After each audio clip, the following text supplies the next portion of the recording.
Berjumpa lagi dengan TJ44 di Cerita Bersambung. Seperti biasa, sebelum lanjut video ini, jangan lupa tekan tombol subscribe dan like channel ini. Jika sudah, terima kasih.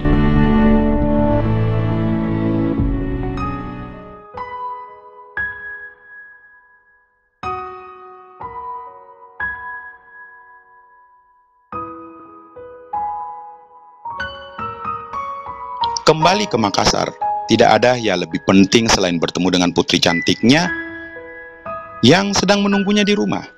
Ya, sore ini Aji memilih untuk segera pulang ke rumah setelah beberapa saat menerima telepon dari anak itu.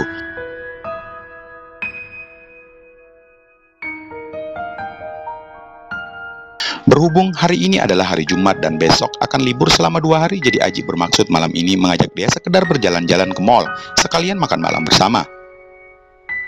Seperti inilah dia, setiap menerima telepon dari dia, serasa ingin cepat-cepat bertemu dengan anak itu. Dan Aji sadari beberapa hari ini ia sangat sibuk di kantor, jadi tidak sempat mampir di rumahnya untuk sekedar makan siang seperti biasanya. Dan Dea pun karena sudah mulai masuk sekolah dasar, jadi setelah pulang sekolah ia langsung diajak bercanda oleh oma ataupun kedua bibinya.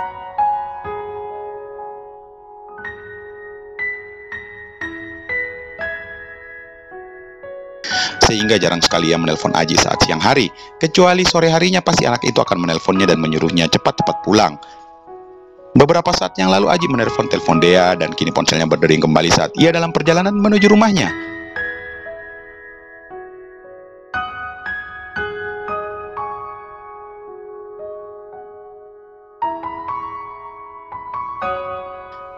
Aji mengernyit lalu tersenyum saat melihat nama Dea tertera di layar ponselnya.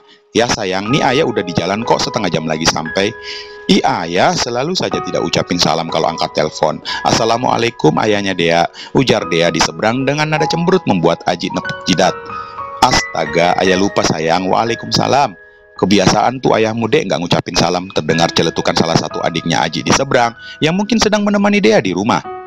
Sabar ya Dek, ayah udah di jalan kok, ujar Aji menjelaskan ke Dea yang sore ini sudah 3 kali menelponnya.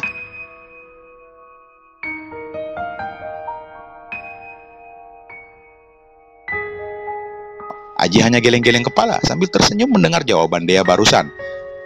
Seperti inilah keseharian mereka berdua. Aji berusaha menjadi seorang ayah yang baik buat Dea, berusaha mengikhlaskan Mita yang entah sampai sekarang belum ada kabar atau konfirmasi dari pihak.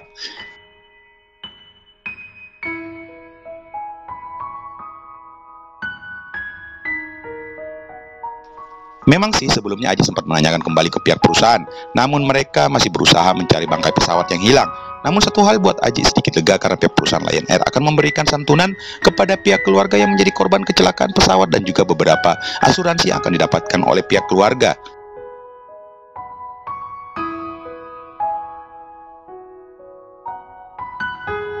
Aji sempat juga membaca beberapa peraturan penerbangan dan beberapa asuransi yang akan didapatkan melalui internet.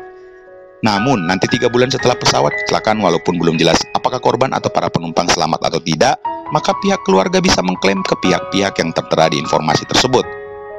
Dan sudah masuk hitungan ke bulan kedua, namun belum ada kabar dari pihak Lion Air. Dan sampai saat ini beberapa stasiun TV juga sering menayangkan berita tentang hilangnya pesawat Lion Air penerbangan dari Manado ke Makassar.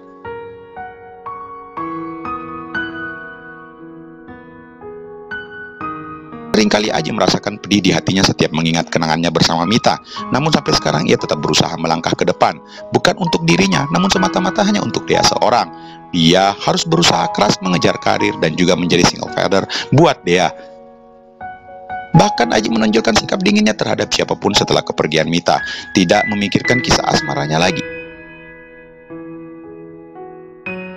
Tidak pernah sama sekali mempunyai pikiran untuk menjalin kisah cinta sama wanita manapun. Aji sadar, dengan adanya Dea dan statusnya menjadi seorang ayah, tidak mudah seorang perempuan menerimanya seperti waktu ia masih berstatus sendiri. Lamunannya tersentuh saat ia telah tiba di depan pagar rumahnya. Aji tersenyum saat melihat Dea yang tiba-tiba sudah berlari keluar rumah. Kemudian ia keluar dari mobil lalu melangkah sambil membentangkan kedua tangannya, bersiap-siap memeluk anak itu. Aji memeluknya, membelai kepala dan mengecup kening anak itu. Duh, anaknya ayah udah mandi ya, dah harum.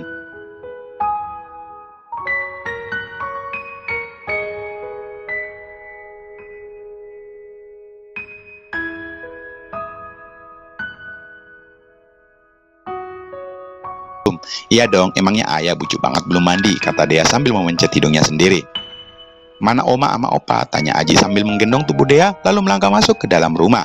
Opa belum pulang mancing ya, Oma lagi masak, jawab Dea.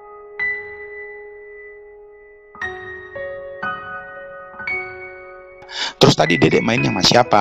Ayah dengar tadi ada suara Bibi Adel, kata Aji saat mereka sedang duduk di sofa. Lalu tiba-tiba terdengar suara langkah kaki dari ruang tengah. Lagi main tadi di kamarku, tapi Dea langsung keluar saat dengerin suara mobil ayahnya.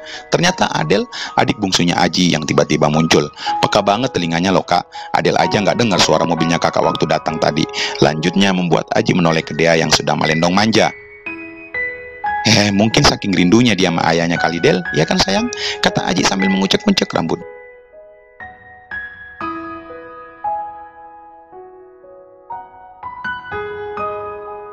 Maybe, kata gadis itu menggigitkan bahunya.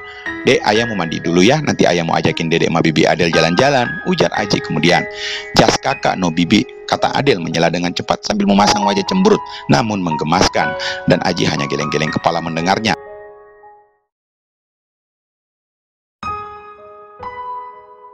Hore, Kak Adel kita jalan-jalan ke mall beli boneka ya, kata Dea yang hampir bersamaan dengan Adel. Tentu saja anak itu terlihat ceria mendengar ajakan Aji. Astaga, bonekanya Dedek kan udah banyak. Masa iya mau beli boneka lagi? Tanya Adel geleng-geleng kepala.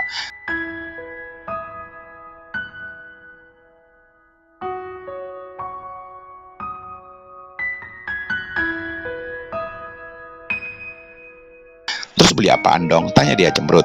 Terserah Dedek aja, tapi jangan boneka lagi, ntar kamarnya kakak full dengan boneka. Terus ntar Bibi Amel ngomel-ngomel baru nyahok kamu deh. Aji hanya geleng-geleng kepala memperhatikan candara antara adik bungsunya dengan Dea.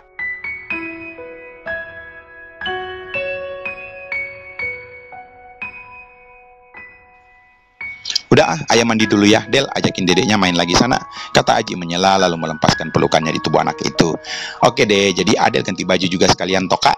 Gak mau ajakin Oma sama Bibi Amel, tanya Adel yang telah membiasakan diri menyebutkan orang-orang di rumahnya dengan panggilan yang sering diucapkan Dea. Kata Aji sih biar anak itu terbiasa mengikuti panggilan setiap orangnya. Ajakin aja sekalian, kamu telepon dia dulu, nanyain lagi di mana, ujar Aji saat berdiri dan menoleh ke Adel. Rebes mah kalau itu, sip. Akhirnya Aji meninggalkan mereka untuk membersihkan badan di kamar mandi.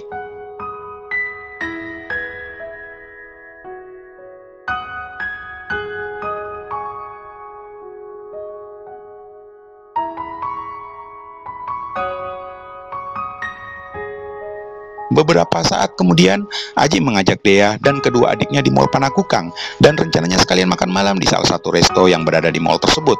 Dan kebetulan juga kedua orang tuanya tidak ikut dan lebih memilih untuk bersantai berdua di rumah.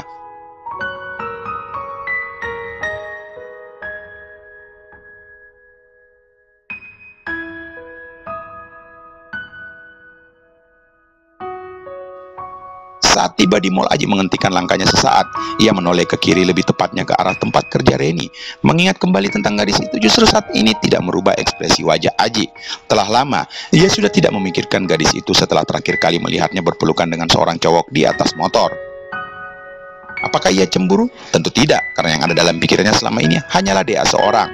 Bahkan jauh sebelum apa yang ia lihat malam itu, Aji sudah tidak memikirkan gadis itu lagi.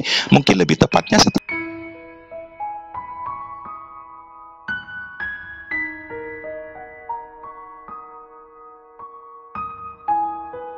apalagi setelah kepergian Mita membuat Aji menjadi seorang pria dengan sikap yang dingin dan sama sekali tidak membuka hatinya kepada wanita lain.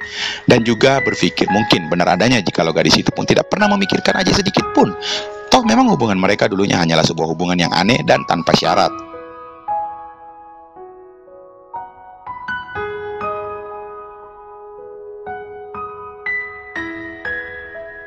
Aji menggigitkan bahunya setelah mengingat semua kenangannya bersama gadis itu.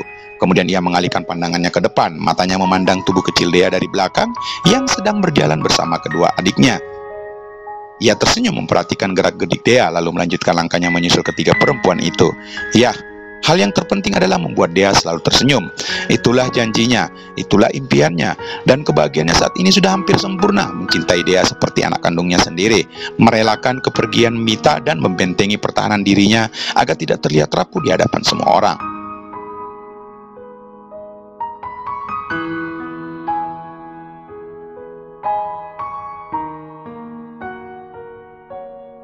Bahkan beberapa admin di kantornya yang bisa dikatakan wanita-wanita cantik seringkali mencoba melirik Aji atau menggodanya dengan tidak sengaja. Aji mengetahui semua gerik-gerik mereka, namun ia sama sekali tidak berselera dengan mereka. Hatinya sudah beku. Bahkan beberapa kali saat Pak Putu visit ke Makassar, seringkali mengajak Aji namun dengan bahasa yang halus Aji menolaknya. Aji sadar bahwa sikapnya saat ini sangat berubah 100% dari sebelumnya, tapi justru seperti inilah yang menurutnya cukup baik untuk menutupin kekurangannya.